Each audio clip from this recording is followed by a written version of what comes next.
Ano, mga kajak, ito ay napaka napaka-critical, no? Or sabihin natin na napakahalaga na dapat magpalit po tayo ng timing belt ng tinatawag na Ford EcoSport, lalo na yung mga tinatawag na wet belt, yung kasama sa makina yung kanyang mga tinatawag na timing belt at saka yung kanyang tinatawag na yung oil pump belt. Ayan, magkakasama yan. So kailangan natin palitan. Kung hindi, ito mangyayari. Papakita ko po yung video mga kadyaka sa mga naka EcoBoost 1.0, ano pa 1.5 na EcoSport, Ford Fiesta, mayroong tinatawag na, o ang tinatawag sa kanila ay EcoBoost ay ganito, may mga belt yan na kasama sa makina. Kung hindi po natin gagawin ito, itong isang client po natin ay tumutulog na yung makina, no, lumalagatok na dahil yung kanyang langis hindi na umakyat sa makina. So masisira yung ating sasakyan. Ito, tignan nyo mga kayak, ito mangyayari po, no? Ayan, palagi-lagi. Ito yung Ford EcoSport, Ford Fiesta pala. Ford Fiesta na 3-cylinder. So, dapat talaga nagpapalit tayo ng timing belt. Otherwise, hindi aakyat. So, dinala itong sasakyan na ito, may tumutunog sa makina. Ito ang dahilan.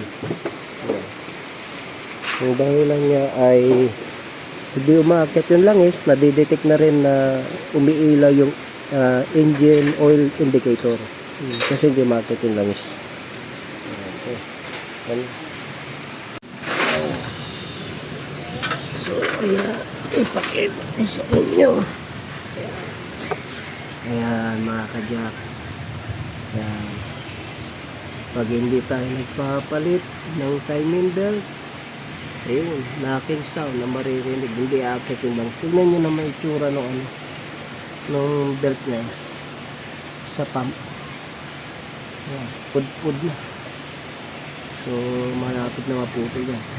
So, ayan mga kadyak, sobrang kapal. Pinalisan natin takip, lilinisan na lang natin para hindi palitan ng oil pump. Ayan o, kapal yan o.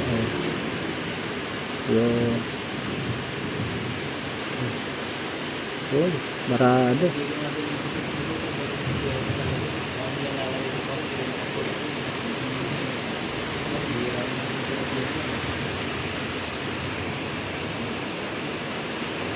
Hindi ba kasi puro mga tawagin sa ibang method kasi sabi nila ito lang ito kahit hindi na doon ang tayo yung bayari wala naman nagdaan ang tama na malilinis tayo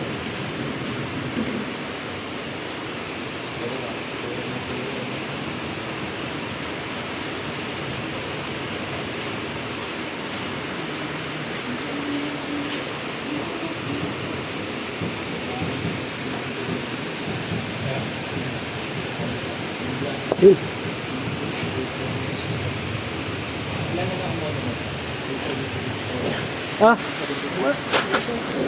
Mga kadyak ko, yan lang ang salary.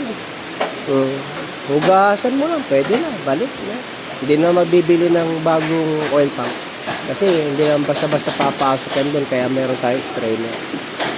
Akit na yung langis yan, hindi natutunog yan.